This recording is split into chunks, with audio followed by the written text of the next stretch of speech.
My name is Henrik and this is Mattias. We are from Svenska Spel, from Sweden. We're here to talk about Svenska Spel's API platform modernization journey. Svenska Spel is a state-owned gaming company founded in 1930s when betting really grew in Sweden. We operate in lottery, betting and online casino markets within Sweden across both web and retail. We also have partners in the international market and various collaborations with other companies, gaming companies. As a part of a highly regulated industry, we hold a unique position, acting both as a provider of entertainment and a bank-like responsibility. Svenska Spel aims to remain a role model in responsible gaming.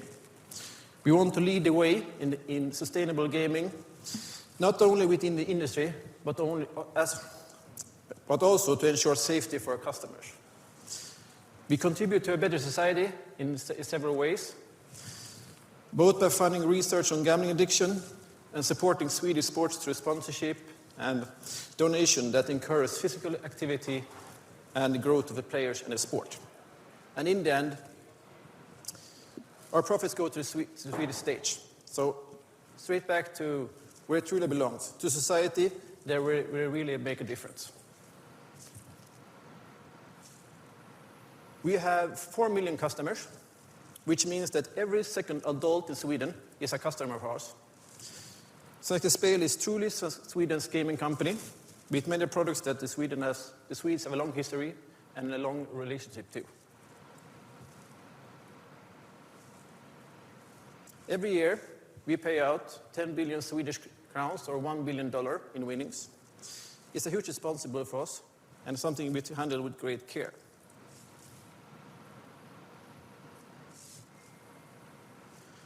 At Svenska Spel, we handle 10 million transactions every single day.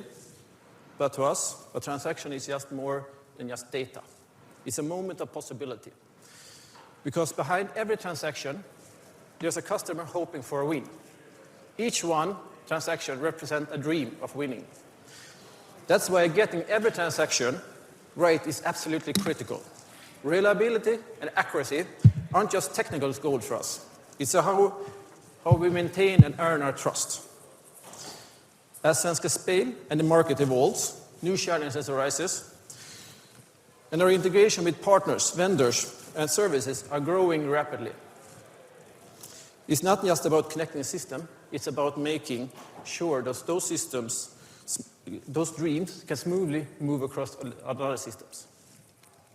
That every interaction, external or internal, is secure, scalable, and seamless. With our 700 APIs and 1 million API calls per day, we need order and stability, but also need flexibility to keep evolving. Svenska Spel is a technology-driven company. Half of our employees work in tech, and tech is both a key enabler and something we need as a big part of us. That's why we say Svenska Spel is just not just a gaming company, it's a tech company specialized in gaming. We used to rely on a range of custom internal solutions, but built for specific needs at specific times. And they worked. But over time, we realized that they came with a hidden cost. These solutions were hard to maintain, difficult to integrate, and most importantly, they had future limitations. They made it hard to scale, to innovate, and move fast. So we made a shift. We're moving from many custom-built components to fewer standardized capabilities across the platform. We believe that the uniqueness should live in the customer experience, not in the technology behind it. The shift gives us the flexibility to grow, the reliability to deliver, and the freedom to focus where it really matters, creating great experience for our users. So our goal is to go from custom-built complexity to standardized simplicity. And this is what we're coming from. A 3-node data center setup, supporting a sprawling microservice architecture built on custom integration gateways and custom API gateways. both with Kubernetes and dedicated servers. And to be fair, it has served us really well. It delivered low latency, high performance, and impressive stability over the years. But as demands on the platform grew, so did also the cracks. These custom-built components introduced unnecessary complexity, became hard to maintain, and made it difficult to integrate new features and external services. At the same time, security requirements has intensified, especially as we're moving forward a fully cloud-native model. Eventually, we come to a clear conclusion. The setup had reached its limits. It was time for a bold reset. That would future-proof Svenska Spel and prepare us for the next chapter. So, our goal is to go from our data center setup to a standardized zero-trust model with Kubernetes, cloud identity, modern microservice, open tooling, self-service, and a strong shift-left and shift-down mindset.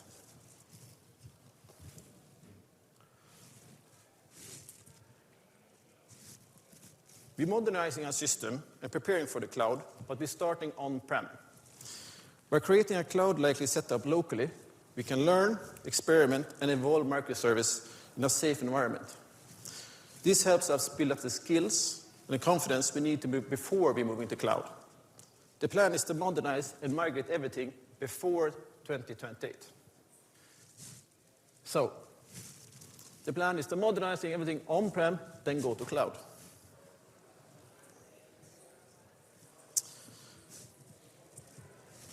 A part of our modernization journey is that we're building for future. Standardizing and simplifying to make things clearer, easier, so we can unlock the full value of our data. We're moving from approximately 600 tightly coupled modules to 130 well-defined microservices. We're moving from system-focused structured data to real data products, data that we can discover, trusted, and reused across the organization. And we're moving from endpoints towards API products, designed, managed, and delivers a valuable asset, not just a technical interface.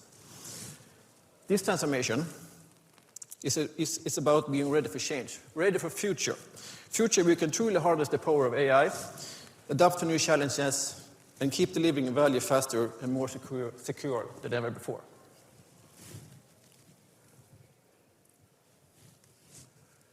Yeah. And we saw, during this travel journey, we saw a lot of challenges. And one of the challenges we saw that we needed a new API. And what challenge did we see? Our first challenge was we didn't know which cloud provider we'd get or when we should get it. We'll get it. We're also working with several different partners, each one with their own technical setups and requirements. That means we needed flexibility how to integrate and collaborate. Like many other companies, demand for stronger security has grown as the world around us changes. Stricter security requirements are now simply fact of life. We also have multiple types of clients calling our services, both internal and external, which adds another layer of complexity how we manage and secure traffic. So, with all these changes in mind, we started exploring different API solutions, both building something ourselves or evaluating external options. But one goal was clear.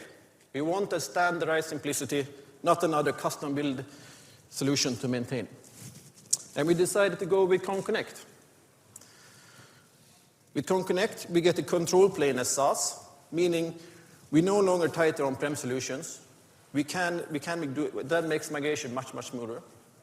It also allows us to use the same architecture pattern on-prem as in the cloud, which support a constant and predictable migration journey. With Kong, we can offer a flexible partner integration, but still keeping an internal standard. Also, we can provide Kong Developer Portal, both to our partners and to our internal teams. It gives us an opportunity to adopt modern standard for authorization and authentication. And most importantly, it allows us to handle both internal and external client traffic in a much more secure and efficient way. So,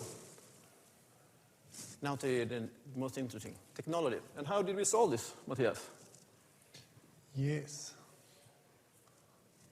Here you go. Yeah. Let's switch places. Yes. What we are looking at here is a very simplified overview of our flows and the components involved in our setups, or integrations as we call them. As you can see at the top, we have our clients and or our external partners. Then we have our next we have our network load balancer, which serves as a first layer of security by terminating SSL and applying throttling and such. To the right, we have our authorization service, which issues access tokens that's required for the API calls. And in the bottom, you can see our microservices. Each one of these is containing its own microservice gateway that validates the access tokens issued by the authorization service and then routes the request further to the appropriate component being called. And right in the middle of all this, we have the API integration gateway, and this is where Kong comes into play. The reason we call it the API integration gateway is because this is an internal package built on top of Kong.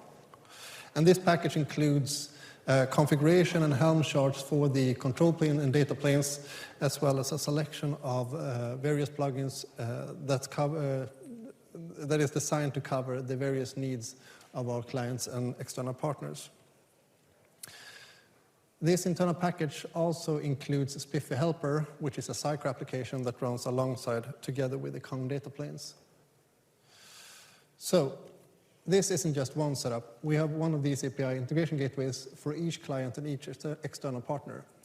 And we do so to keep them completely isolated from each other to ensure that no client nor external partner can affect another one in a negative way. This isolation also allows us to have the ability to perform maintenance on a specific integration without causing an overall customer impact. From this perspective that we are seeing here in this overview, all of these integrations look the same. The differences lies in the configuration of the API integration gateway, and that configuration is done by the team that owns the integration gateway themselves. And those owners can be, for example, our web platform team, which owns some of those clients we see here.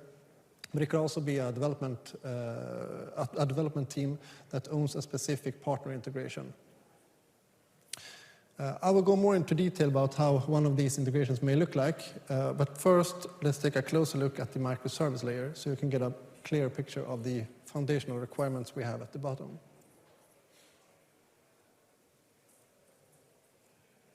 Yeah.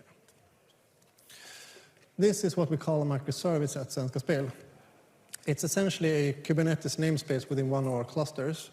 And each one of these are fronted or exposed by a microservice gateway, which at its core is an Envoy proxy instance that receives all the incoming traffic to that microservice.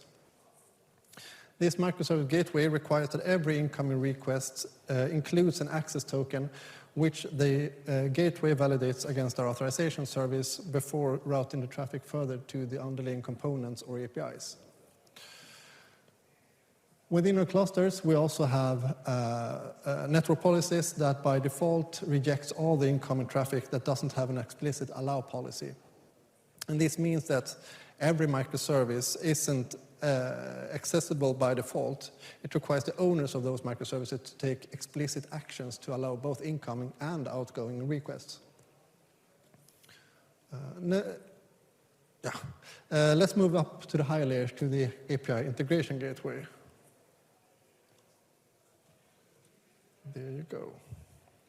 So as I mentioned earlier, we created a packaged version of Kong that allows our developers to set one of these integrations up themselves.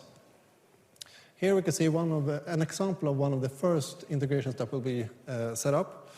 And in this example, we are using the authorization code flow combined with the session authentication flow to create a kind of a split token scenario where we don't actually share the access token with the browser that makes the initial call.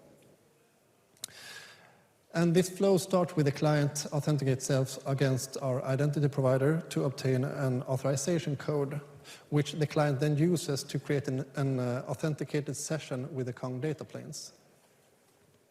We can also see SPIFFE helper sidecar here running together with the Kong data planes. The SPIFFE helper sidecar's role is to fetch a unique identity called SVID issued by the SPIFFE agents for this particular Kong deployment. SPIFFE helper then mounts this identity into the file system of the Kong data plane and keeps it continuously updated whenever it's renewed. We also have a custom plugin that's not shown in the picture here that was developed with the help from Martin Schenkevold from Kong. And this custom plugin loads this SVID from the file system into the running binaries of the Kong data planes so we can use it together with, for example, Kong's official OIDC plugin. Now, we use this identity when we are making calls to our authorization service, which only allows requests from specific known and trusted sources. And our authorization service is both configured to verify the authenticity of this SVID as well as the client's authorization code. And once those validations are completed, Kong receives the access tokens, which it encrypts and stores in its own session store.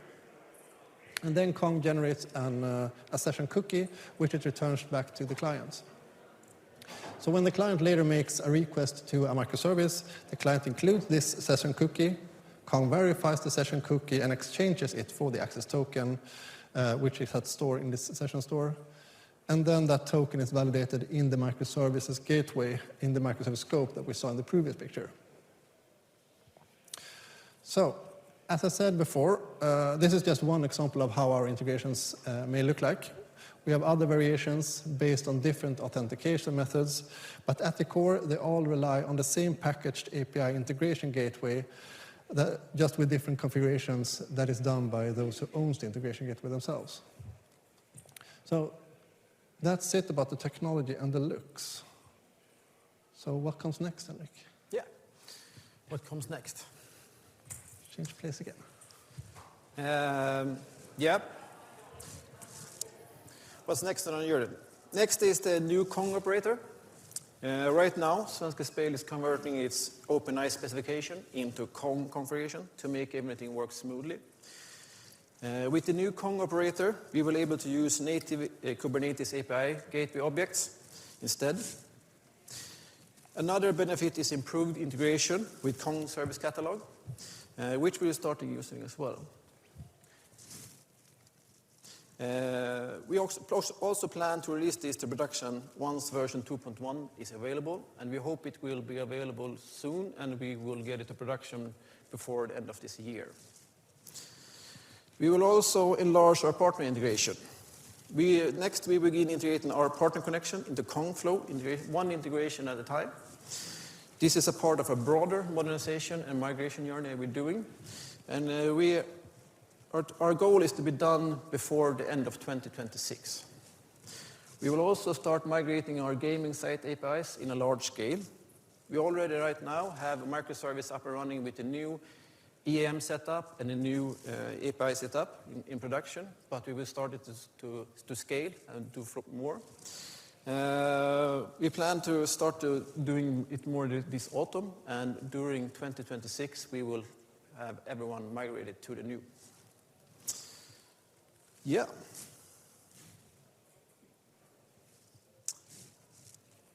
What have we learned on this journey so far? Get help, choose a fitting partner. No matter how skilled we may be, someone else has probably done this before or knows the product better. It shortened up the ramp-up time significantly. For us, it was extremely valuable to do this together with Kong. We purchased their implementation service, and it really reduced our startup time. Focus on the flows, not on the technology. More recently, we shifted our focus towards the flow, identify which flow we actually want to solve, and break it down to technical solutions. MVP, define the scope and find the minimal viable product and get out to the team as soon as possible so we can gather feedback and decide what to prioritize next. We also learned that have everything almost done means nothing. We were in a period we had 90% done and 0% delivered. That was not a good place to be, neither for us, neither for consumers or customers. And on the whole journey, as we see, we all have the same challenge as everyone. Not everyone likes the new technology. Even if the technology is good, there's always a change, and change. How do we deliver that change? Yes. And with that, we would like to say a big thank you to everyone at Svenska Spel and Kong who has been part of this work. We couldn't fit everyone into one picture, but we hear a few amazing people we have with us. And true superheroes, it's a really fun journey so far. And once again, huge thank you to everyone, and thank you for listening.